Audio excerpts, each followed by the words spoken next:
Hello बच्चों, आज हम लोग classification of elements and periodicity in properties के बारे में डिस्कस करने वाले हैं। चैप्टर नंबर 3 है हमारे क्लास 11th का। आइए देखते हैं इस चैप्टर में क्या कहानी है।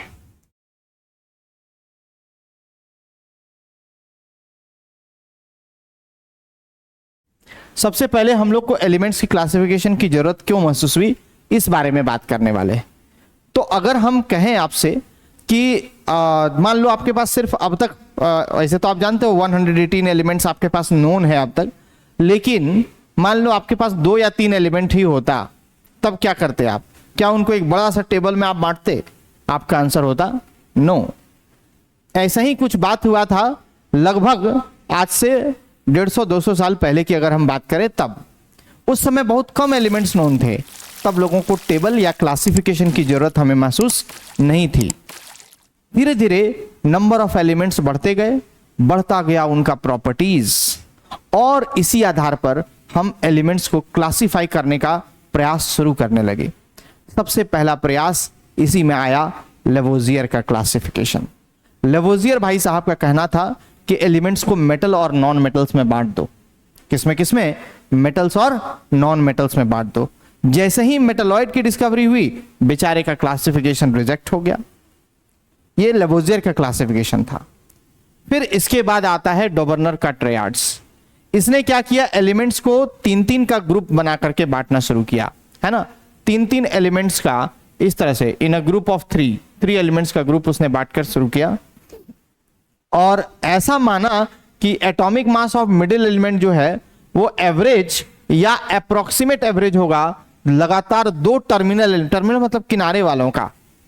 फर्स्ट और थर्ड वाले का जो मास का एवरेज निकालेंगे वो सेकंड का मास निकलेगा या उसका अप्रोक्सीमेट एवरेज निकलेगा। ये डॉबर्नर का ट्रायड्स है। उसके लिए यहां एग्जांपल है, जैसे लिथियम, सोडियम, पोटेशियम। तो लिथियम का मास 7 और पोटेशियम का है 39। दोनों का मास ऐड करेंगे और डिवाइड बाय 2 करेंगे, एवरेज निकालेंगे तो 23 will be the atomic mass of the second और middle element, that is sodium, and so on. इसी तरह की बातें हैं। अब आते हैं थर्ड नंबर पे, न्यूलैंड्स लॉ ऑफ ऑक्टेव्स की बात करते हैं। न्यूलैंड्स लॉ ऑफ ऑक्टेव्स में क्या किया गया था? यहां एलिमेंट्स का अरेंजमेंट हुआ था इंक्रीजिंग एटॉमिक वेट के आधार पर, और कहा गया कि properties of every 8th element, ध्यान देना, हर 8वें एलिमेंट की property those of first element के बराबर है। जैसे लिथियम के लिए 8वां एलिमेंट, देखो तब तक बेटा उस समय नोबल गैस की खोज नहीं हुई थी, तो इसीलिए यहां कहीं नोबल गैस नहीं है। अब आप सोचेंगे सर फ्लोरीन के बाद नियॉन होता है, तो आप क्यों नहीं दिए हो? क्योंकि उसमें नोबल गैसेस अवेलेबल ही नहीं था। तो फ्लोरीन के बाद जो 8वां एलिमेंट आ गया ना, उसके लिए यहाँ पर वो सोडियम था। तो लिथियम की प्रॉपर्टी को सोडियम रिजेंबल करता है, मतलब प्रॉपर्टीज दिखाता है। सोडियम की प्रॉपर्टी पोटेशियम दिखाता है। बेरिलियम के लिए मैग्नीशियम, मैग्नीशियम के लिए कैल्शियम, एंड सो ऑन। इस तरह से न्यूलैंड्स लॉ ऑफ ऑक्टेव्स लिखा गया। नेक्स्ट, इसके बाद फिर आता है लोथर मेयर का अरेंजमेंट। लोथर मेयर भाई साहब का कहना था कि आप क्या करो, एटॉमिक वॉल्यूम और एटॉमिक मास के बीच एक ग्राफ प्लॉट कर दो। किसके किसके बीच? एटॉमिक वॉल्यूम और एटॉमिक मास के बीच में ग्राफ प्लॉट करो। इस ग्राफ में आपको ध्यान रखना है कि जो मोस्ट इलेक्ट्रोपॉजिटिव एलिमेंट्स होंगे, जैसे कि लिथियम, सोडियम, पोटेशियम, मतलब ग्रुप 1 के जो एलिमेंट्स होंगे उसको कर्व के सबसे ऊपर वाले पॉइंट्स पर रखो। ठीक है, यहां गलती से यहां पर लिथियम रहेगा, ठीक है, यहां सोडियम है, ये इस तरह से रखा गया है।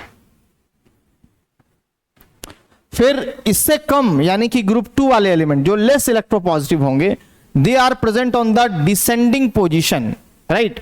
डिसेंडिंग पोजीशन पे प्रेजेंट होगा। डिसेंडिंग पोजीशन कहां प्रेजेंट होगा? Descending position of the curve में होगा।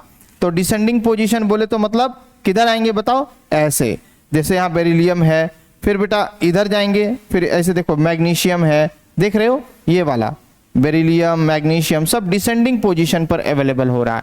कौन? ग्रुप 2 वाले एलिमेंट जो लेस इलेक्ट्रोपॉजिटिव है। फिर उसके बाद हेलोजन्स का प्रेजेंस कहां है? तो ascending position of the curve का असेंडिंग पोजीशन पर हेलोजन आ गया। हेलोजन कौन कौन आया? मतलब यहां पर आप लिखते जैसे हीलियम है, फिर यहां पर आएगा आपका सॉरी हेलोजन से बोल रहे ना, तो फ्लोरीन है, क्लोरीन, देखो यहां पर फ्लोरीन है, फिर क्लोरीन है, फिर ब्रोमीन है, एंड सो ऑन। इस तरह से हेलोजन को असेंडिंग पोजीशंस पर रखा गया। और सबसे लास्ट जो ट्रांजिशन एलिमेंट्स होते हैं, ये ट्रांजिशन एलिमेंट्स हैं बेटा, इन सबको बॉटम ऑफ द कर्व पे सजा के रखा गया। बस यही था लोथर मेयर। पर इसके बाद और जितने एलिमेंट आए उनका ये ग्राफ के माध्यम से एक्सप्लेनेशन करना बड़ी मुश्किल काम था। ऐसे लूथर मेयर इन सब में सबसे सुपीरियर आपको नजर आ रहा होगा, इसने सबसे ज्यादा बात बताया बाकियों से, तो काफी सुपीरियर आदमी था भाई लूथर मेयर। तो उसके बाद ये और एलिमेंट्स को क्लासिफाई करने में कैपेबल नहीं था, छोड़ दिया, इसीलिए इसका भी बेचारे का क्लासिफिकेशन रिजेक्ट हो गया। नेक्स्ट, मेंडलीव्स का पीरियोडिक लॉ, बड़ी इंपॉर्टेंट बात है ये मेंडलीव्स का पीरियोडिक लॉ। क्या है ये इंपॉर्टेंट बात? किसी भी एलिमेंट का फिजिकल और केमिकल प्रॉपर्टी उसका पीरियोडिक फंक्शन पर निर्भर करता है। पीरियोडिक फंक्शन का मतलब एक रेगुलर इंटरवल ऑफ टाइम में एक एलिमेंट दूसरे एलिमेंट की प्रॉपर्टी को रिपीट करता है। अभी हमने आपको न्यूलैंड्स लॉ ऑफ ऑक्टेव्स दिखाया था। लिथियम के ठीक नीचे सोडियम अवेलेबल था, सोडियम के ठीक नीचे पोटेशियम अवेलेबल था। इसका मतलब है लिथियम की प्रॉपर्टी को रिपीट कौन कर रहा है? सोडियम। सोडियम की प्रॉपर्टी को रिपीट कौन कर रहा है? Potassium, and so on. ऐसी कहानी है। तो ये पीरियोडिक फंक्शन कहलाता है। तो पीरियोडिसिटी दरअसल repetition of similar property of elements after certain regular interval are called as periodicity. एकदम सिंपल है। पीरियोडिसिटी को हम लोग डिफाइन करना हो तो हम लोग बोले repetition of similar properties of elements after certain interval are called as periodicity. अब आते हैं मेंडलीव्स का ओरिजिनल पीरियोडिक टेबल के बारे में बात करने के लिए। तो उसने सबसे पहले एटॉमिक मास के आधार पर टेबल को सजाया था। उसने कहा कि वर्टिकल रोज होंगे जो ग्रुप्स का फॉर्मेशन करते हैं, और हॉरिजॉन्टल रोज जो होंगे वो पीरियड्स का फॉर्मेशन करते हैं। यही सब लाइन तो इंपॉर्टेंट है। वर्टिकल रोज को यहां कहा गया ग्रुप्स और हॉरिजॉन्टल रोज को कहा गया पीरियड्स, जो आज तक सही है। तो मेंडलीव जो है हम लोगों को बहुत कुछ दे के सही सही बात करके बता के गया। उसका जो ओरिजिनल पीरियड टेबल था उसमें टोटल 8 ग्रुप और 7 पीरियड थे। तो पीरियड आज भी 7 है, पर ग्रुप की संख्या हम लोग टोटल अब कितना कर चुके हैं? 18, है ना। वो भी हम लोग नए टेबल के अनुसार, नहीं तो पहले इसका बाद में फिर 9 ग्रुप आया था, लेकिन उसका सब ग्रुप्स बना था 9 ग्रुप का। 1A 1 बनाया तो 1A 1B 2A 2B ऐसे करके 9 ग्रुप बना था, जो आज हम लोग बदल करके उसको 18 कर दिए, जिसको हम लोग नाम दे दिए हैं मॉडर्न पीरियोडिक टेबल। तो ऐसा कुछ हुआ। तो at the time of Mendeleev के टाइम में अबाउट 63 एलिमेंट्स वर नोन, और उस समय क्या हुआ, फिर वहां गैप्स छोड़ा गया था जहां जहां एलिमेंट खाली रह गए थे अननोन एलिमेंट्स के लिए। ऐसे गैप्स जो जैसे एल्युमिनियम के नीचे जो गैप छोड़ा गया या फिर सिलिकॉन के नीचे जो गैप छोड़ा गया, उनको नाम दिया गया एका एल्युमिनियम और एका सिलिकॉन। एका का मतलब है यहां पर आफ्टर, याद रखना, एका का मतलब है यहां पर आफ्टर। ठीक है, ये मेंडलीव्स का ओरिजिनल पीरियोडिक टेबल की कहानी है। अब आते हैं मॉडर्न पीरियोडिक लॉ पर। देखो मॉडर्न पीरियोडिक लॉ जो है वो हमको क्या कहता है। जैसे आपने देखा था मेंडलीव्स का पीरियोडिक लॉ, जिसमें कहा गया था कि जो भी फिजिकल और केमिकल प्रॉपर्टी होता है एलिमेंट्स का, वो किस बेसिस पर होता है? तो एटॉमिक मास के बेस पर होता है। और यहां किस बेस पर होगा? तो उसका जो भी पीरियोडिक फंक्शन होगा एटॉमिक नंबर्स के बेस पर होगा। किस बेस पर होगा? एटॉमिक नंबर्स पे। कह रहा है कि the physical and chemical properties of the elements are the periodic function of their atomic numbers. Right, ये आपका मॉडर्न पीरियोडिक लॉ है। अब आता है मेंडलीव्स का मॉडिफाइड पीरियोडिक टेबल। इसमें क्या कहा गया?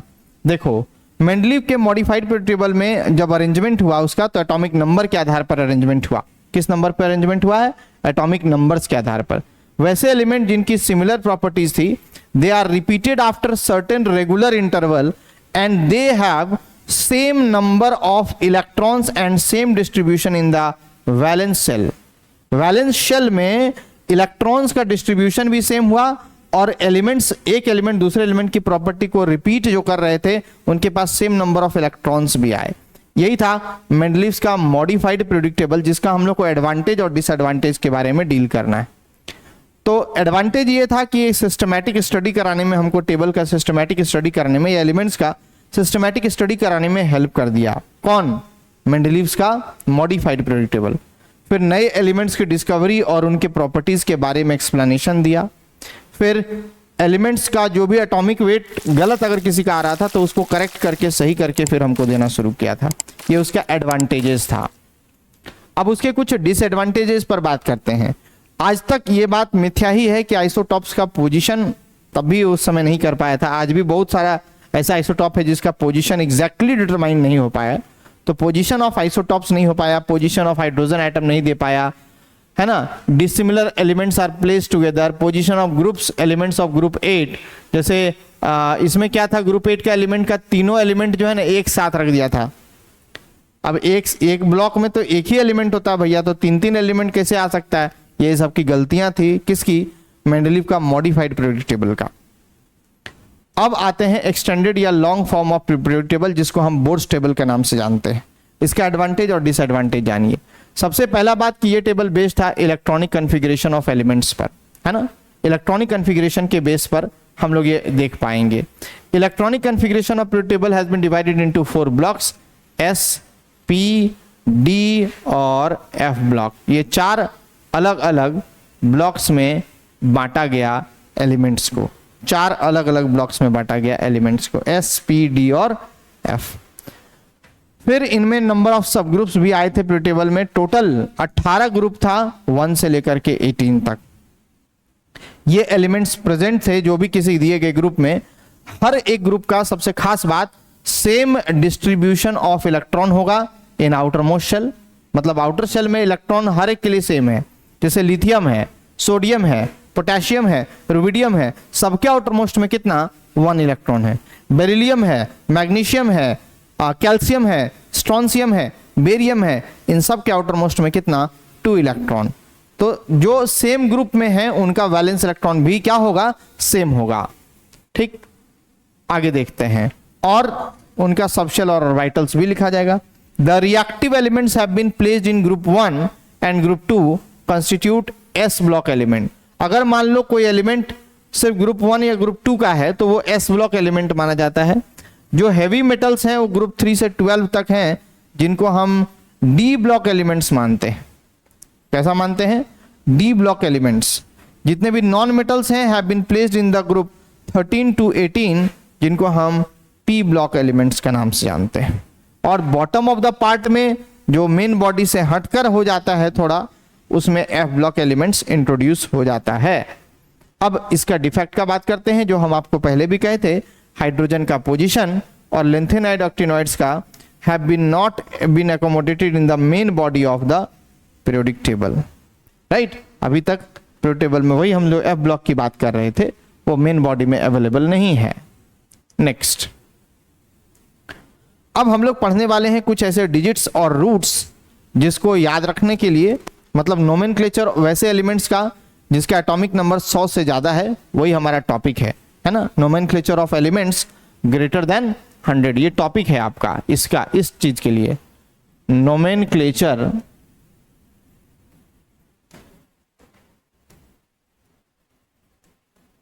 ऑफ एलिमेंट्स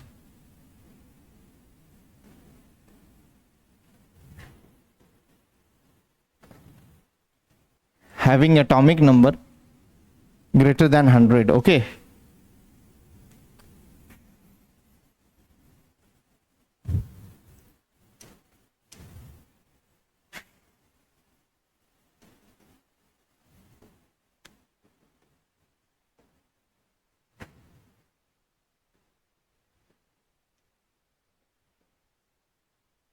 ये हमारा टॉपिक है बेटा। और उसी में देखो कोड और उसका मतलब कोड दिया हुआ है डिजिट्स का, हर डिजिट का अपना कोड है या रूट है। 0 के लिए नील लिखाता है, 1 के लिए अन, 2 के लिए बाई, 3 के लिए ट्राई, 4 के लिए क्वाड, 5 के लिए पेंट, 6 के लिए हेक्स, 7 के लिए सेप्ट, 8 के लिए ऑक्ट, 9 के लिए एन, ENN। ठीक है, ओ यहां नॉन लिख दिए हैं, एन होता है, कोई नहीं, चलो हो सकता है ऐसा मिस्टेक से।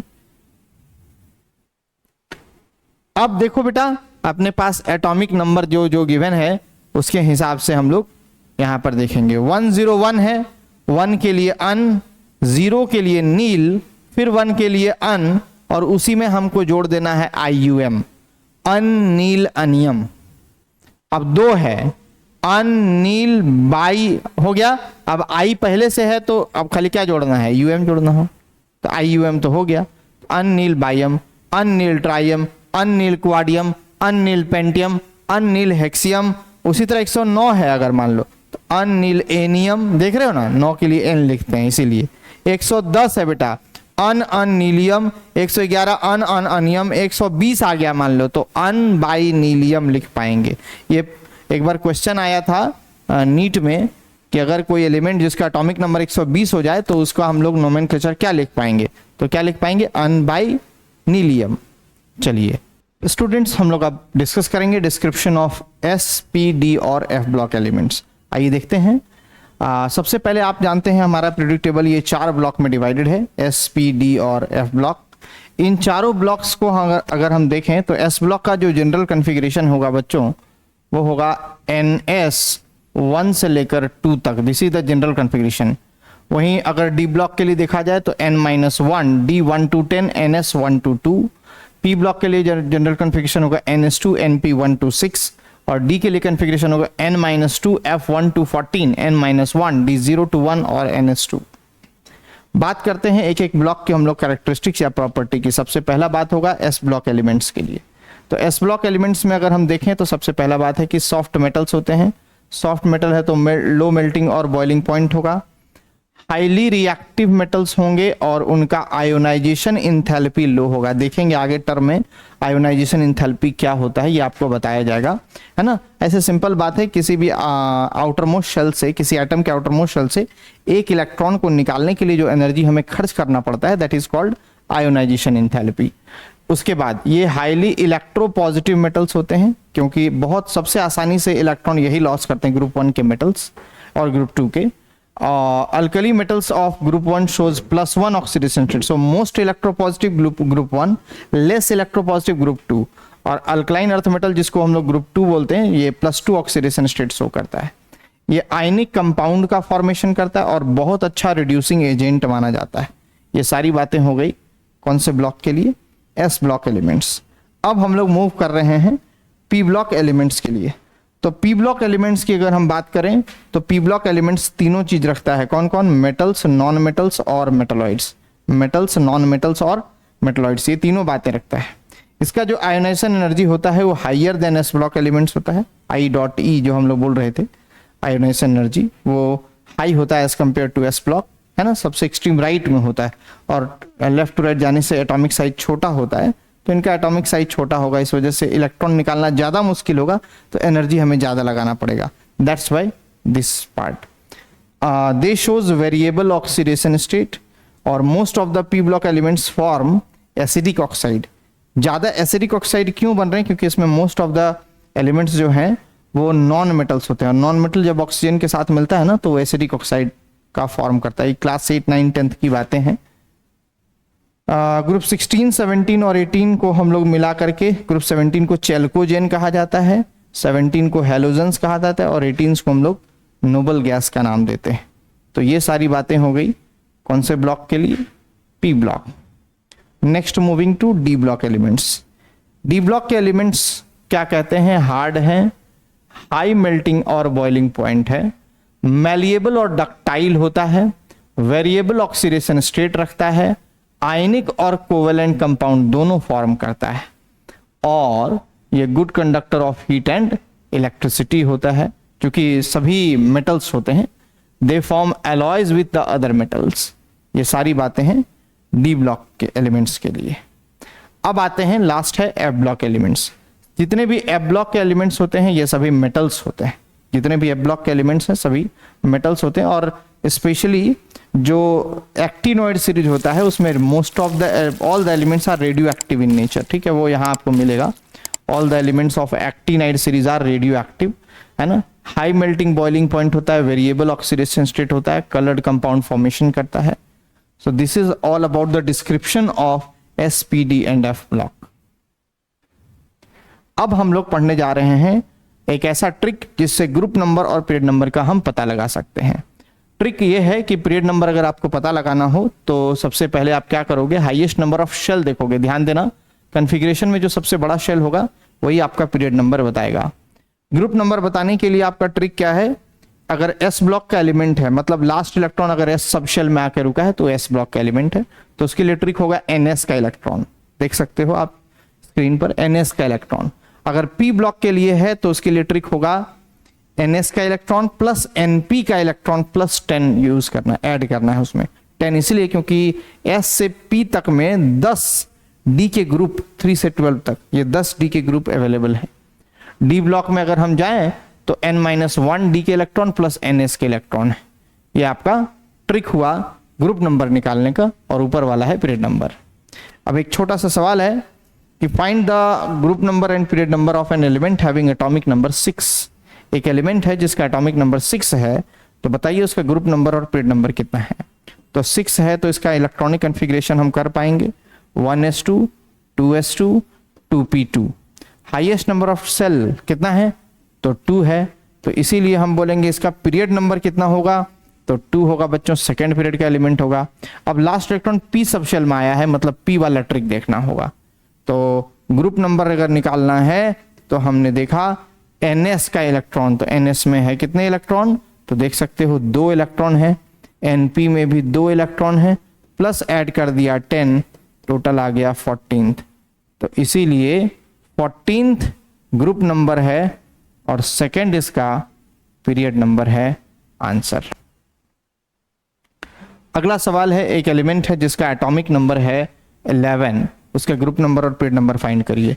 तो 11 का कॉन्फ़िगरेशन पहले करो, बोलो क्या क्या लिखते, 1s2 2s2 2p6 3s1, am I right.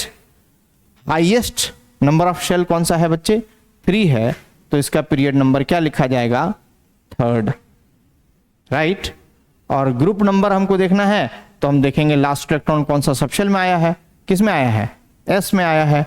तो अगर एस में आया है लास्ट इलेक्ट्रॉन यानी एस ब्लॉक का है, और ट्रिक था एस ब्लॉक वाले का एनएस का इलेक्ट्रॉन, तो एनएस में कितने इलेक्ट्रॉन है, 1, तो सीधा बात है first group 3rd period answer. बहुत ही इजी क्वेश्चंस। ऐसे ही क्वेश्चन आपके पास हैं, एक हम 4 नंबर आपको बताएंगे, बाकी सब आपको बनाना है। क्वेश्चन नंबर 4 आपको हम बता रहे हैं, फाइंड द ग्रुप नंबर और period number having atomic number 25। Configuration बताएंगे, तो 1s2 2s2 2p6 3s2 3p6 4s2, देखो 20 हो चुका है। अब 3d में हम कितना भरते हैं, 5, 25 हो गया। तो सबसे बड़ा शेल हमारे पास 4 है, यानी कि इसका पीरियड नंबर जो है वो 3 नहीं 4 लिखेंगे, याद रखना। हाईएस्ट नंबर ऑफ शेल देखना पड़ता है। अब ग्रुप नंबर देखना है तो last electron d subshell में आया है, यानी डी वाला ट्रिक यूज करेंगे।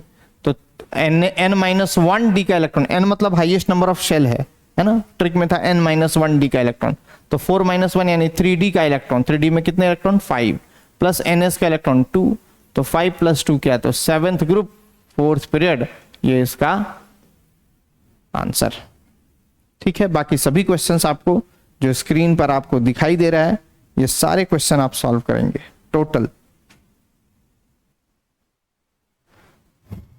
चलिए अगला टॉपिक की तरफ आते हैं। अब हम लोग सेकेंड सेक्शन पर हैं इसके, है ना, एटॉमिक और periodic properties of the elements. क्या है ये एटॉमिक और पीरियोडिक प्रॉपर्टीज?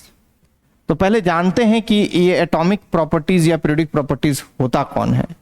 तो जो भी एलिमेंट डायरेक्टली या इनडायरेक्टली डिपेंड करे किस पर भाई, तो electronic configuration of the element, इसी को हम एटॉमिक और पीरियोडिक प्रॉपर्टीज का नाम देते हैं। डायरेक्टली या इनडायरेक्टली किस पे डिपेंड करता है, इलेक्ट्रॉनिक कॉन्फ़िगरेशन पे। सबसे पहला इसमें जो प्रॉपर्टी हम पढ़ेंगे वो एटॉमिक रेडियस का है। कोई भी एटम है वो अपने न्यूक्लियस से आउटर मोस्ट शेल के बीच का जो डिस्टेंस देखेगा, है ना, न्यूक्लियस से कहाँ तक, आउटर मोस्ट शेल तक के बीच का जो डिस्टेंस होगा, उसी को हम एटॉमिक रेडियस के नाम से जानते हैं। एटॉमिक रेडियस को हम मेनली 3 कैटेगरी में बांटते हैं। पहला है कोवेलेंट रेडियस,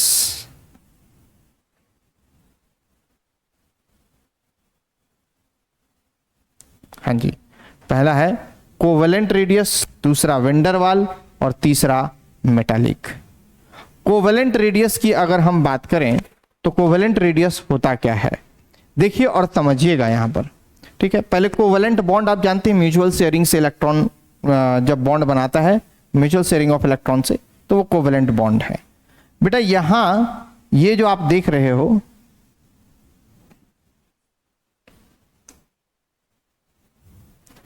ये जो आप देख रहे हो सेंटर,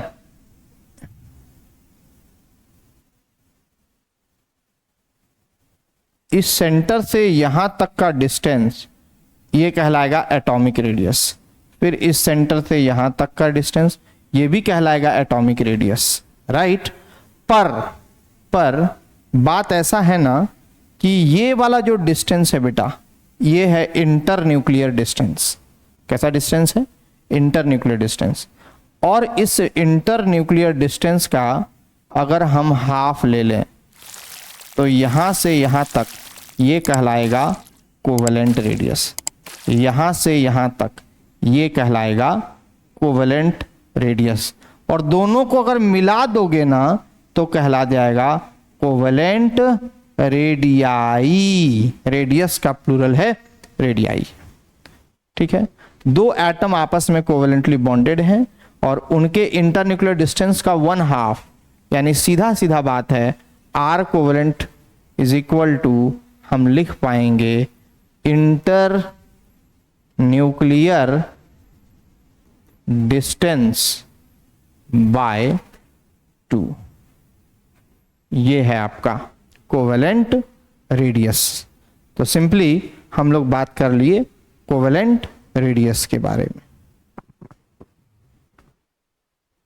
अब आते हैं, दूसरा है वेंडर वाल रेडियस।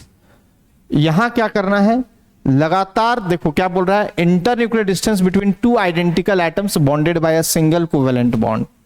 देखो बेटा समझने का कोशिश करना, एक एटम ये है, दूसरा ये है, ये दोनों आपस में कोवेलेंटली बॉन्डेड हैं।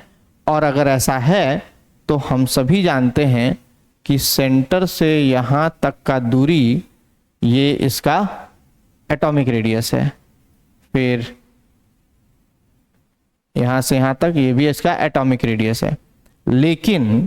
लेकिन भाई बीच में जो इसका बॉन्ड बन रहा होगा ना, ये वाला ये इंटर न्यूक्लियर डिस्टेंस बनता है। कौन सा डिस्टेंस है? इंटर न्यूक्लियर डिस्टेंस है। अब बताओ इस इंटर न्यूक्लियर डिस्टेंस का 1/2 पोर्शन में तुम लेके गए, यहां से यहां तक कोवेलेंट रेडियस है, बोलो हाँ ना। यहां से यहां तक कोवेलेंट रेडियस है बच्चे। अब दूसरा पोर्शन हम फिर बनाएंगे, पहला तो कोवेलेंट वाला बना दिए, अब दूसरा हम आपको फिर बता रहे हैं। इसी तरह से और दो एटम आपस में कोवेलेंटली बॉन्डेड हुए, राइट। फिर यहां से यहां तक उसका एटॉमिक रेडियस, यहां से यहां तक उसका एटॉमिक रेडियस, और ये वाला फिर से पोर्शन जो है वो आपका क्या बन गया है? Internuclear distance. इससे यहां तक का दूरी क्या बना? Covalent radius. क्या बना? Covalent radius.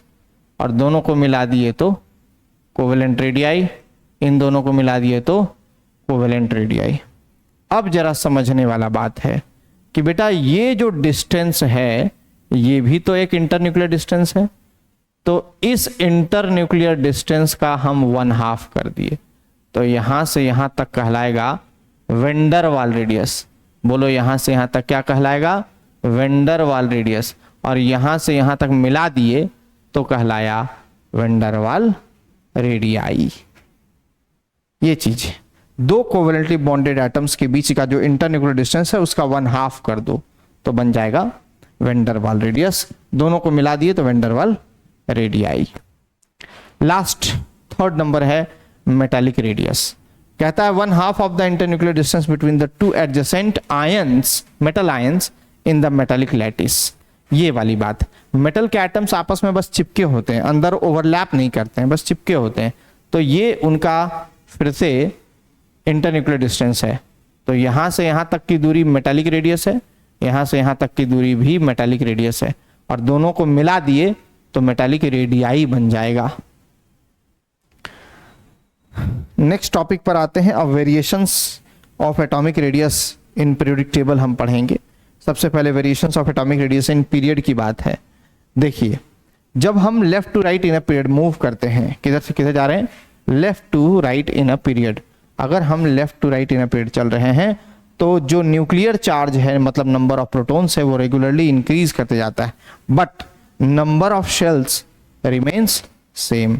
Number of shells जो है बेटा वो सेम है, इक्वल है ना, नंबर ऑफ शेल में कोई चेंज नहीं होता है, पर न्यूक्लियर चार्ज तो बढ़ रहा है, और न्यूक्लियर चार्ज के बढ़ने से हम सीधा जानते हैं अट्रैक्शन बढ़ने लगेगा आउटर इलेक्ट्रॉन्स पर, और अगर ऐसा हुआ आउटर इलेक्ट्रॉन्स पर अगर अट्रैक्शन बढ़ा तो हम कहेंगे, क्या कहेंगे कि भैया एटॉमिक रेडियस जो है क्या होना शुरू हो जाएगा, कम होना शुरू होगा, साइज कॉन्ट्रैक्ट करना शुरू हो जाता है।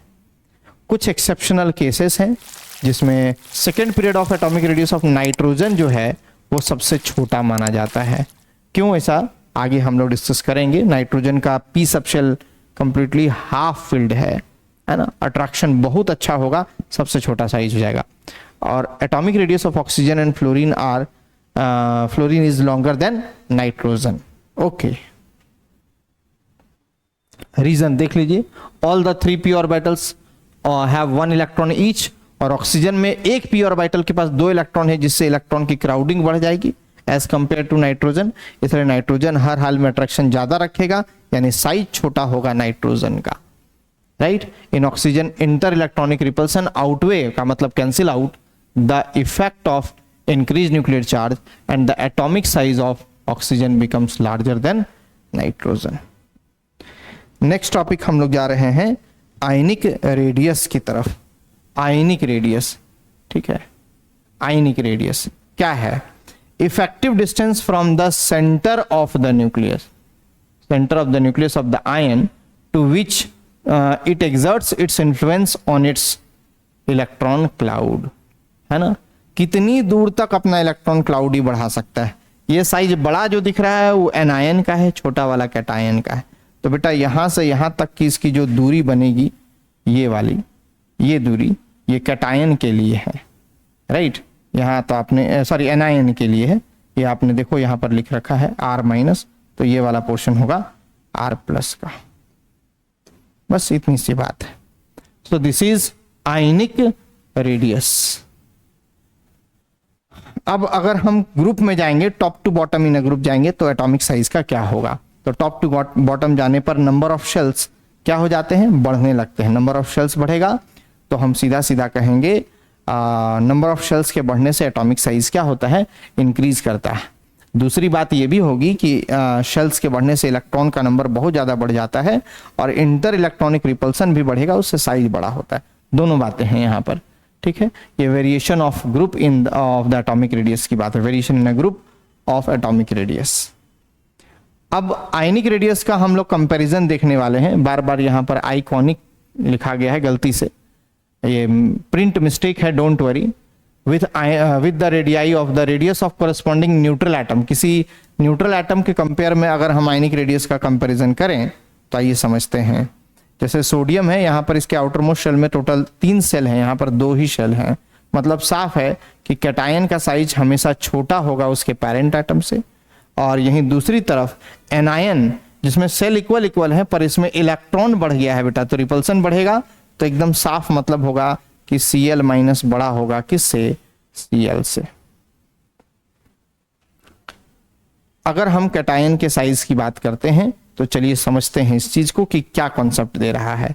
कैटायन का साइज हमेशा और हमेशा पेरेंट एटम से, कौन से एटम से, पेरेंट एटम से हमेशा छोटा होता है। Size of cation is always less than the parent atom, like this one is the parent atom. तो कैटायन का साइज हमेशा छोटा होगा, हर हाल में शेल कम हो गया, इलेक्ट्रॉन के जाने से या तो सेल कम हो जाता है, या फिर सीधा बोलेंगे अगर सेल कम ना भी हुआ हो तो बढ़ जाता है फोर्स ऑफ अट्रैक्शन, क्योंकि न्यूक्लियर चार्ज बढ़ जाएगा और अट्रैक्शन बढ़ेगा, तो हम सभी जानते हैं साइज क्या होता है, छोटा हो जाता है।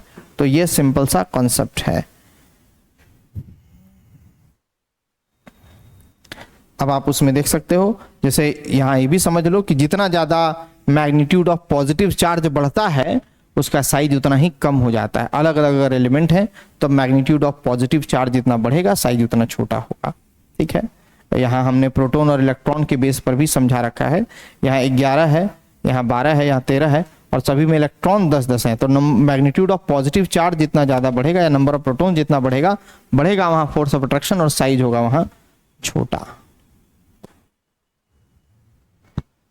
एनायन की बात करते हैं।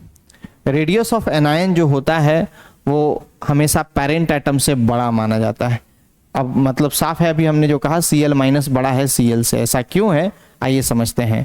अगर एक या उससे अधिक इलेक्ट्रॉन किसी एटम के द्वारा ले लिया जाता है तो इफेक्टिव न्यूक्लियर चार्ज घट जाता है। आई मीन टू से कि फोर्स ऑफ अट्रैक्शन कम हो जाता है ना, यानी कि न्यूक्लियस का जो आउटर इलेक्ट्रॉन पे जो पकड़ है वो कम हो जाता है और hence electrons of the outermost shell are attracted towards the nucleus by lesser force and hence ionic size decreases. ठीक, नेगेटिव चार्ज जितना ज्यादा होगा उसका साइज भी उतना अधिक होता है। जैसे O2 माइनस है, O माइनस है और O है, तो सबसे बड़ा O2 माइनस, फिर O माइनस, फिर O है। I माइनस है, I फिर I प्लस है, तो जितना ज्यादा बड़ा माइनस उस पर उतना अधिक साइज, उसका साइज उतना बड़ा। तो सबसे बड़ा माइनस है, फिर कोई चार्ज नहीं है, फिर प्लस है, मतलब और कम हो जाएगा। तो दोनों बातें बहुत इंपॉर्टेंट है। नेक्स्ट आइसो इलेक्ट्रॉनिक, ये हमने चैप्टर 2 में भी आपको ऑलरेडी डिस्कस कर रखा है, आप वीडियो में जाकर के देख सकते हैं। यहाँ भी आपको बता दिया जा रहा है same number of electrons but different magnitude of positive charge, उसी को हम लोग आइसो इलेक्ट्रॉनिक स्पीसीज कहते हैं। नंबर ऑफ इलेक्ट्रॉन सब में सेम आएंगे लेकिन नंबर जो मैग्नीट्यूड ऑफ न्यूक्लियर चार्ज है या नंबर ऑफ प्रोटॉन्स हैं वो डिफरेंट हो जाते हैं। और बाकी आपको पता है कि किस हिसाब से साइज हम लोग बैठाएंगे।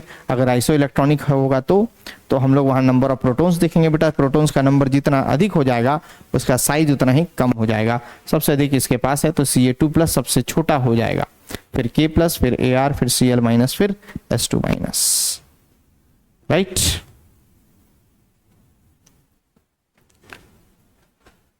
कुछ सवाल दिए गए हैं आपको ये बना करके और कमेंट बॉक्स पर बताना है कि आपने कितना सॉल्व किया, कैसे सॉल्व किया है, तो जरूर बनाइएगा। हम आपको एक क्वेश्चन हम आपको बता देते हैं, Mg, Mg2+, Al और Al3+ में सबसे बड़ा और सबसे छोटा ढूंढना है। राइट, या फिर डिक्रीजिंग ऑर्डर पूरा दे दिया तो बताओ सीधा सीधा। तो सबसे बड़ा साइज में कौन आ जाएगा बच्चे? मैग्नीशियम आएगा। राइट, उससे छोटा फिर कौन हो जाएगा? Mg2+ होगा उसका, फिर कौन आएगा? Al आएगा और फिर कौन आएगा? Al3+ आएगा। तो ये सीक्वेंस आपको बनाना है, बिठाना है समझ करके, लेकिन देख करके कौन कौन आएंगे। सबसे बड़ा कौन होगा? मैग्नीशियम। क्यों सर? मैग्नीशियम का एटॉमिक नंबर 12 है, इसका एटॉमिक नंबर भी 12 है लेकिन इसमें 2 इलेक्ट्रॉन लॉस हो गया। इसका एटॉमिक नंबर 13 है, फिर 13 ही रहेगा।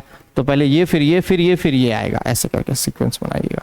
उसी तरह फिर ये आपको सॉल्व करने हैं। तो ये सारे क्वेश्चंस आप सॉल्व करके मुझे बताइएगा कमेंट बॉक्स पर कि आपसे कितना सॉल्व हुआ है। पहला डिक्रीजिंग ऑर्डर है, फिर दूसरा इंक्रीजिंग मतलब छोटा से बड़ा में जाना है। तो जरूर बनाइएगा ये सब। अब हम लोग का अगला टॉपिक है आयोनाइजेशन एनर्जी या आयोनाइजेशन एंथैल्पी या आयोनाइजेशन पोटेंशियल। हमने क्या कहा कि किसी भी एटम के आउटर मोस्ट शेल से एक इलेक्ट्रॉन को निकालने में जितना एनर्जी हम खर्च करेंगे उसी को हम आयोनाइजेशन एनर्जी या आयोनाइजेशन एंथैल्पी या आयोनाइजेशन पोटेंशियल का नाम देते हैं। पर ध्यान रहे यह जो एटम जिससे आप इलेक्ट्रॉन निकालोगे वह एटम गैसियस एटम होना चाहिए, आइसोलेटेड गैसियस एटम होना चाहिए। मान लो एक गैसियस एटम है, मतलब कोई पहले तो सॉलिड रहेगा, उसको गैस में कन्वर्ट करना है, तो किसी गैसियस एटम में से हमको इस एक इलेक्ट्रॉन को निकालने के लिए कुछ एनर्जी खर्च करना पड़ रहा है और इसी एनर्जी का नाम है आयोनाइजेशन एनर्जी। अब इसी में वर्ड आता है सक्सेसिव आयोनाइजेशन एंथैल्पी। अब ये जो सक्सेसिव आयोनाइजेशन एंथैल्पी है, आइए इसको समझते हैं। सक्सेसिव आयोनाइजेशन एनर्जी या सक्सेसिव आयोनाइजेशन एंथैल्पी क्या है? तो जो भी एनर्जी रिक्वायर्ड है for the removal of first, second, third या फिर मोर इलेक्ट्रॉन्स होंगे तो it is said to be successive ionization enthalpy. जैसे एक गैसियस एटम है, मान लो इससे एक बार में हमने मान लो एक इलेक्ट्रॉन निकाला तो A+ बना, फिर A+ से इलेक्ट्रॉन निकालेंगे A2+ बनेगा, A2+ से इलेक्ट्रॉन निकालेंगे A3+ बनेगा। और आपको पता है कि प्लस चार्ज किसी स्पीसीज पर जितना ज्यादा बढ़ेगा उसका साइज उतना ही कम हो जाता है, छोटा हो जाता है, और साइज जितना छोटा होगा इलेक्ट्रॉन निकालना उतना ही मुश्किल हो जाता है। तो तो बेटा सबसे ज्यादा मुश्किल होगा कहां पर, A2 प्लस में, फिर A प्लस में, फिर A, यानी 3 2 1 ये एनर्जी का ऑर्डर आएगा। क्लियर है? नेक्स्ट की तरफ चलते हैं, आते हैं आयोनाइजेशन इंथैल्पी के फैक्टर्स पर। इसके 5 अलग अलग फैक्टर्स हैं। पहला साइज ऑफ एटम है, दूसरा न्यूक्लियर चार्ज है, तीसरा पेनिट्रेशन इफेक्ट है, शील्डिंग इफेक्ट है, पेनिट्रेशन इफेक्ट है, और एक आपका इलेक्ट्रॉनिक कॉन्फ़िगरेशन है। ये पांचों फैक्टर के बारे में हम लोग डील करेंगे। सोचो, एटम का साइज जितना कम होगा अट्रैक्शन उतना ज्यादा लगेगा, और अगर अट्रैक्शन ज्यादा लगेगा मतलब बाहर वाले इलेक्ट्रॉन को निकालना हमारे लिए उतना ही मुश्किल हो जाएगा, और हम कहेंगे आयोनाइजेशन एंथैल्पी अधिक लग रही है। न्यूक्लियर चार्ज बोले तो मतलब नंबर ऑफ प्रोटॉन्स, तो जितना ज्यादा नंबर ऑफ प्रोटॉन्स बढ़ेगा उतना ही फोर्स ऑफ अट्रैक्शन, और अट्रैक्शन बढ़ने से हम जानते हैं बाहर वाले इलेक्ट्रॉन को निकालना मुश्किल काम हो जाएगा, तो हम कहेंगे आयोनाइजेशन एंथैल्पी इंक्रीज कर रहा है। शील्डिंग या इसी को स्क्रीनिंग इफेक्ट भी कहा जाता है। शील्डिंग इफेक्ट बढ़ता है मतलब इनर से इलेक्ट्रॉन्स का बढ़ता है वहां फोर्स ऑफ रिपल्सन, और रिपल्सन क्रिएट जितना ज्यादा होगा हमारे लिए बाहर वाले इलेक्ट्रॉन को निकालना आसान हो जाएगा और आयोनाइजेशन एंथैल्पी कम लगेगी। फोर्थ है पेनिट्रेशन इफेक्ट। इलेक्ट्रॉन का पेनिट्रेशन इफेक्ट मतलब इलेक्ट्रॉन्स का न्यूक्लियस की तरफ जाने का जो इफेक्ट है उसको पेनिट्रेशन इफेक्ट कहते हैं। ऐसे में हम कहेंगे अट्रैक्शन बढ़ा हुआ है तो difficult to remove the outer electron होगा। अगेन आयोनाइजेशन एंथैल्पी या आयोनाइजेशन एनर्जी अधिक लग रही है। अब एक और लास्ट फैक्टर है बच्चों, नंबर 5, वो है इलेक्ट्रॉनिक कॉन्फ़िगरेशन। जरा सोचो, सबसे ज्यादा कौन सा कॉन्फ़िगरेशन स्टेबल होगा, तो सबसे ज्यादा स्टेबल कॉन्फ़िगरेशन होता है fulfilled configuration, right? Fulfilled configuration. फिर कौन होता है बाबू? फिर होता है हाफ फिल्ड कॉन्फ़िगरेशन। फिर कौन होता है बच्चे? तो फिर आता है पार्शियली फिल्ड कॉन्फ़िगरेशन, है ना? पार्शियल फिल्ड कॉन्फ़िगरेशन सबसे बढ़िया है फुलफिल्ड। तो जितना ज्यादा ये कॉन्फ़िगरेशन अचीव करेगा हम कहेंगे उसकी स्टेबिलिटी उतनी अधिक होगी, और जिसकी स्टेबिलिटी ज्यादा होगी तो हम लिखेंगे difficult to remove outer electron, और आउटर इलेक्ट्रॉन को निकालना जितना मुश्किल होगा आयोनाइजेशन एंथैल्पी उतना ही हमको ज्यादा लगेगा।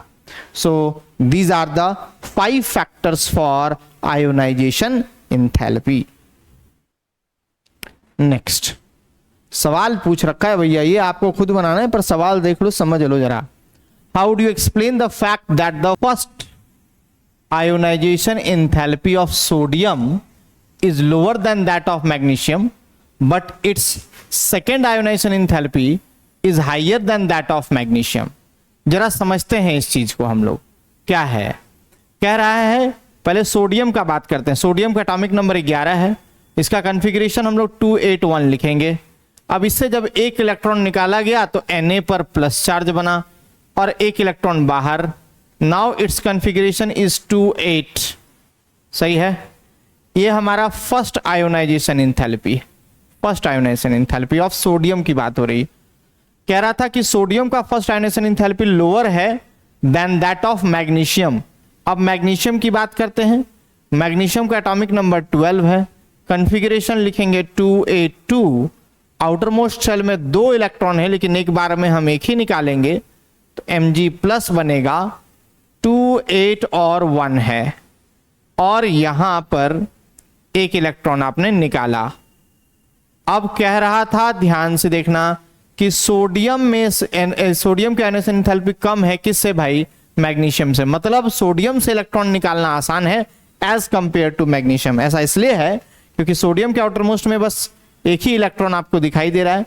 ये एक सिंगल इलेक्ट्रॉन जो है बड़ी आसानी से अपने आप को बाहर कर सकता है, हम लोग हटा सकते हैं, जबकि इसके पास S वाले सबसेल में 2 इलेक्ट्रॉन हैं और हमको मतलब फुलफिल्ड है एक तरह से देखा जाएगा तो S का, तो यहां से इलेक्ट्रॉन निकालना हमको और मुश्किल पड़ेगा।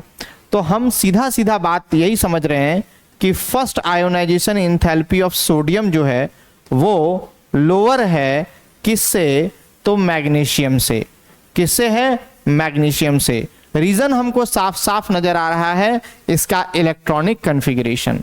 अब कहता है कि इसी का आयोनाइजेशन एंथैल्पी, किसका, सोडियम का सेकेंड आयोनाइजेशन एंथैल्पी जो है वो हाई हो जाएगा एज कंपेयर टू मैग्नीशियम। मतलब IE ऑफ Na प्लस जो है वो बड़ा हो जाएगा IE ऑफ Mg प्लस से। अब ऐसा कैसे हुआ, तो देखो Na प्लस में कॉन्फ़िगरेशन 2 और 8 है जो कि नोबल गैस कॉन्फ़िगरेशन को अचीव करता है।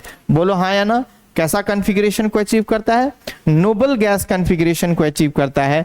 वहीं मैग्नीशियम की तरफ अगर हम बात करें तो इसका कॉन्फ़िगरेशन था 281।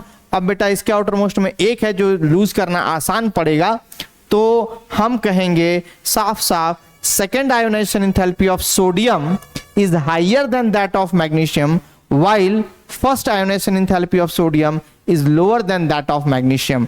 That is the point.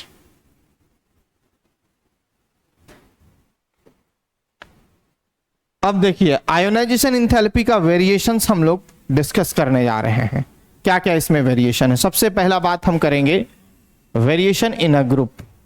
किसी ग्रुप में अगर हम जाएं, मतलब top to bottom in a group जाएंगे तो एटॉमिक साइज बढ़ेगा। साइज बढ़ेगा तो easier to remove the outer electron, ionization enthalpy decreases. बहुत आसान है, दो बातें हैं, इंक्रीज इन एटॉमिक साइज और इंक्रीज इन शील्डिंग इफेक्ट। दोनों चीजें हैं। सेल के बढ़ने से शील्डिंग इफेक्ट मतलब फोर्स ऑफ रिपल्सन भी बढ़ना शुरू हो जाता है। इसीलिए हम सीधा बात कहते हैं कि आयोनाइजेशन एंथैल्पी जो है वो घटता है with increase in atomic number as we move from top to bottom in a group. अब दूसरी तरफ बात करने आए हैं वेरिएशन अक्रॉस द पीरियड या अलोंग द पीरियड भी बोल सकते हो।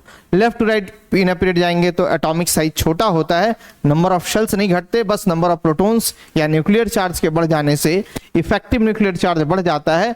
मतलब न्यूक्लियस का आउटर इलेक्ट्रॉन्स पे पकड़ बढ़ जाएगा और बाहर वाले इलेक्ट्रॉन को निकालना मेरे लिए बड़ी मुश्किल हो जाएगी।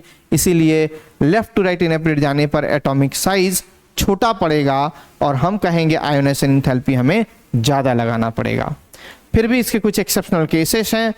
बेरिलियम का फर्स्ट आयोनाइजेशन एंथैल्पी ज्यादा होगा एज कंपेयर टू बोरोन। मतलब बेरिलियम एटॉमिक नंबर 4 है और बोरोन 5 है, तो लेफ्ट टू राइट ही जाएगा ये।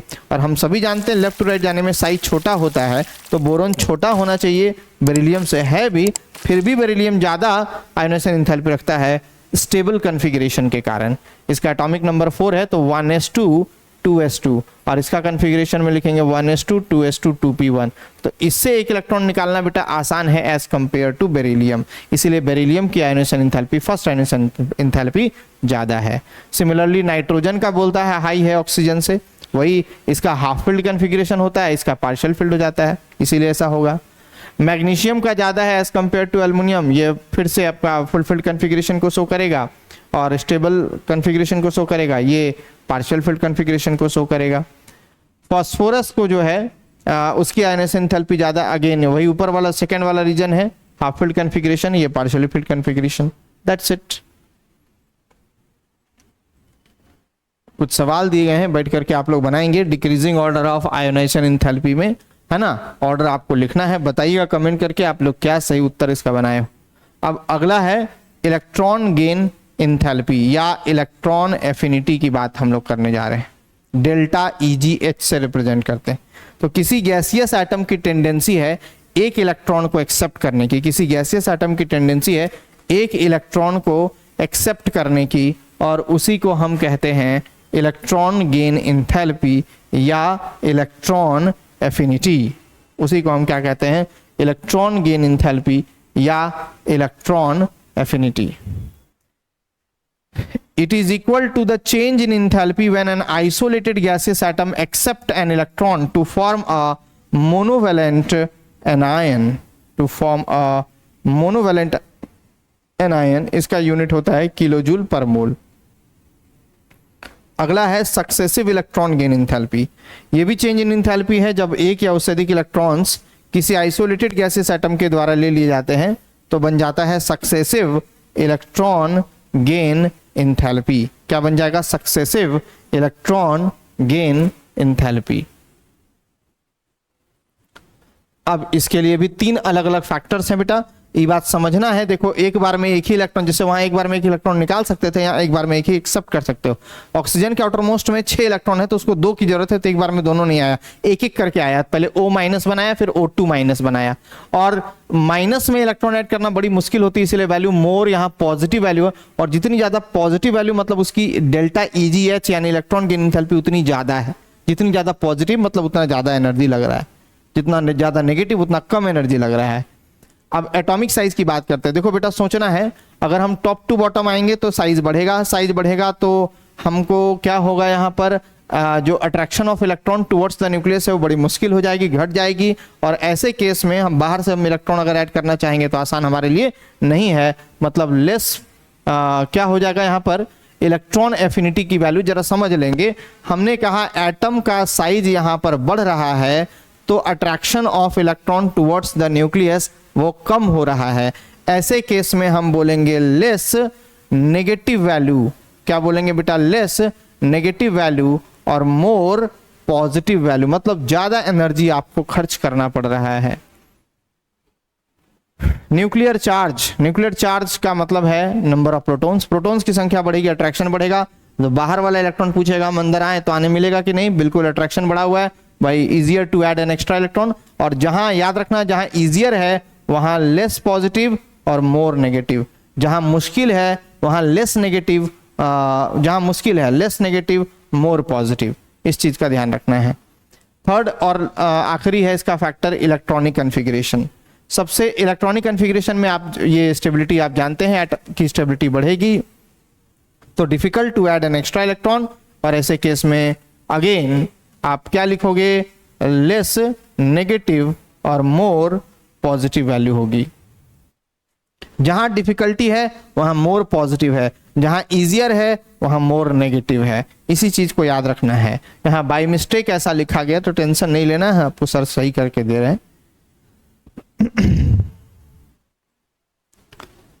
अब आते हैं variation of electron gain enthalpy in the periodic table. तो वेरिएशन इन अ ग्रुप की बात करते हैं। तो top to bottom in a group जाएंगे, साइज बढ़ेगा, साइज बढ़ेगा तो इजियर टू ऐड, नहीं difficult to add an extra electron, और एक्स्ट्रा इलेक्ट्रॉन को ऐड करना मुश्किल होगा, मतलब इलेक्ट्रॉन एफिनिटी की वैल्यू या इलेक्ट्रॉन गेन एंथैल्पी की वैल्यू मोर पॉजिटिव होगी या लेस नेगेटिव होगी। क्लियर? एक्सेप्शनल बिहेवियर में F और Cl है बच्चों।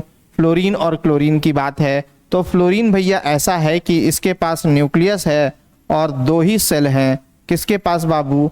तो फ्लोरीन के पास। वहीं क्लोरीन की अगर हम बात करें तो न्यूक्लियस के साथ 1, 2 और ये 3।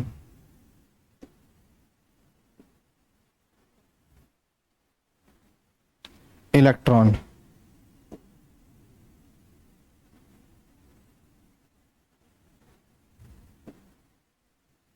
एक, दो, 3, 4, 5, 6, 7।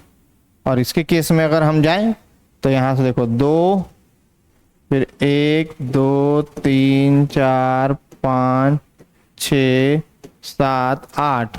1, 2, 3, 4, 5, 6, 7। ये F है, ये Cl है। देखो F में नंबर ऑफ शेल कम है बेटा, पर आउटर में इलेक्ट्रॉन की संख्या 7 है तो इलेक्ट्रॉन की क्राउडिंग ज्यादा है F में, है ना। और क्राउडिंग ज्यादा है, भीड़ भड़ाका ज्यादा है, तो बाहर में से एक इलेक्ट्रॉन था, ये पूछ रहा था सुनिए ना हम अंदर आ जाए, आने मिलेगा क्या? तो बोल रहा है भाई इतना भीड़ पहले से तुम कहाँ आओगे, हम लोग सबको अंदर जाना है और तुम भी आना चाहते हो तो बड़ी मुश्किल होगी, यहाँ क्राउडिंग ज्यादा है। यहाँ इलेक्ट्रॉन भले ज्यादा है पर नंबर ऑफ शेल्स भी ज्यादा है, यानी कि इसका साइज बड़ा है तो बड़ी आसानी से इलेक्ट्रॉन्स जो हैं वो न्यूक्लियस की तरफ ट्रैवल करना शुरू करेंगे। और ऐसे केस में अगर बाहर कोई इलेक्ट्रॉन बैठा है तो इसको भी जल्दी मौका मिलेगा F के कंपेयर में। इसीलिए कहा गया है Cl की इलेक्ट्रॉन एफिनिटी मोर नेगेटिव होगी as compare to F। Cl की इलेक्ट्रॉन एफिनिटी जो है वो मोर नेगेटिव होगी, माने आसानी से ऐड होगा as compare to F। Clear हो गया? So this was the exceptional behavior of electron gain enthalpy। Variation in a period की बात करेंगे, टॉप टू बॉटम का बात हो गया। लेफ्ट टू राइट जाने पर साइज छोटा होगा, न्यूक्लियर चार्ज बढ़ेगा तो अट्रैक्शन बढ़ेगा, अट्रैक्शन बढ़ेगा तो इलेक्ट्रॉन ऐड करना हमारे लिए आसान होगा, और ऐसे केस में हम बोलेंगे कि इसकी इलेक्ट्रॉन एफिनिटी की value more and more negative होगी। कहाँ? From left to right in a period. अब अगला और आखिरी टर्म की तरफ आए हैं और वो है हमारा इलेक्ट्रोनेगेटिविटी। तो इलेक्ट्रोनेगेटिविटी है क्या? किसी गैसियस एटम की टेंडेंसी है कि वो शेयर्ड पेयर ऑफ इलेक्ट्रॉन को अपनी तरफ अट्रैक्ट करेगा। कैसा? शेयर्ड पेयर ऑफ इलेक्ट्रॉन को अट्रैक्ट करेगा। तो एक्स पर कितना? 2- बनाएगा, गैसियस एनायन बनाएगा। किसी एलिमेंट की इलेक्ट्रोनेगेटिविटी नॉट कांस्टेंट है but depends upon the following factor. कौन कौन? State of hybridization, nature of substituent attached और ऑक्सीडेशन स्टेट। ये 3 फैक्टर हैं इलेक्ट्रोनेगेटिविटी के लिए। इसको काई से रिप्रेजेंट करते हैं। ठीक है। हाइब्रिडेशन का स्टेट कैसे डिपेंड करेगा, सब्स्टिट्यूएंट कैसे अटैच करके डिपेंड करेगा, ऑक्सीडेशन स्टेट कैसे डिपेंड करता है, ये सब समझ लो। जितना ज्यादा चार्ज बढ़ता है उसका ऑक्सीडेशन स्टेट मतलब जितना ज्यादा चार्ज बढ़ेगा उसका इलेक्ट्रोनेगेटिविटी भी बड़ा होगा, उतना ज्यादा होगा। सब्स्टिट्यूएंट्स के नेचर पे कैसे डिपेंड करेगा और स्टेट ऑफ हाइब्रिडेशन कैसे करेगा। यहाँ मल्टीपल बॉन्ड्स की कहानी है। नंबर ऑफ बॉन्ड्स जितना ज्यादा बढ़ता है उसके हिसाब से हम लोग बोलते हैं, जैसे अगर ट्रिपल बॉन्ड है तो हाइब्रिडेशन विल बी sp, है ना। तो sp का जो ये आएगा इलेक्ट्रोनेगेटिविटी वो ज्यादा होगा एज कंपेयर टू sp2 और सबसे कम होता है sp3। मतलब साफ है, परसेंटेज s कैरेक्टर जितना ज्यादा बनता है उसकी इलेक्ट्रोनेगेटिविटी भी उतनी अधिक हो जाती है।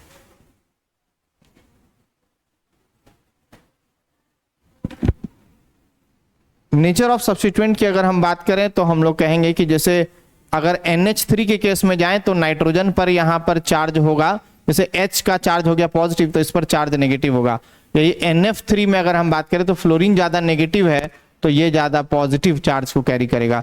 तो सब्स्टिट्यूएंट के नेचर पे भी इलेक्ट्रोनेगेटिविटी डिपेंड करता है। उसके बाद आता है वेरिएशंस ऑफ इलेक्ट्रोनेगेटिविटी और सबसे पहले हम लोग वेरिएशंस इन अ ग्रुप की बात करते हैं। कहाँ बात करेंगे? Variation in a group. Electronegativity decrease करता है on moving down the group. क्यों सर? क्योंकि it is due to the increase in atomic size and increase in screening effect of inner shell electrons. Variation in a period की अगर हम बात करेंगे तो electronegativity of representative elements increases on moving from left to right in a period. It is due to the increase in atomic size and increase in nuclear charge. जरा इस चीज को समझ लीजिए। टॉप टू बॉटम जाने पर atomic size बढ़ता है तो स्क्रीनिंग या शील्डिंग इफेक्ट भी बढ़ेगा और हम कहेंगे ऐसे केस में इलेक्ट्रॉन को गेन करना बड़ी मुश्किल होगा तो इलेक्ट्रोनेगेटिविटी डिक्रीजेस। और इसके केस में जाएंगे top to left to right में जब जाएंगे तो देखो क्या होता है, इंक्रीज कर जाता है क्योंकि एटॉमिक साइज छोटे होने लगते हैं और हम कहेंगे न्यूक्लियर चार्ज बढ़ेगा तो इससे इलेक्ट्रोनेगेटिविटी भी बढ़ते आती है। So that's all for this chapter. हम लोग अगले वीडियो में मिलेंगे केमिकल बॉन्डिंग के साथ। तब तक के लिए जय हिंद, जय भारत।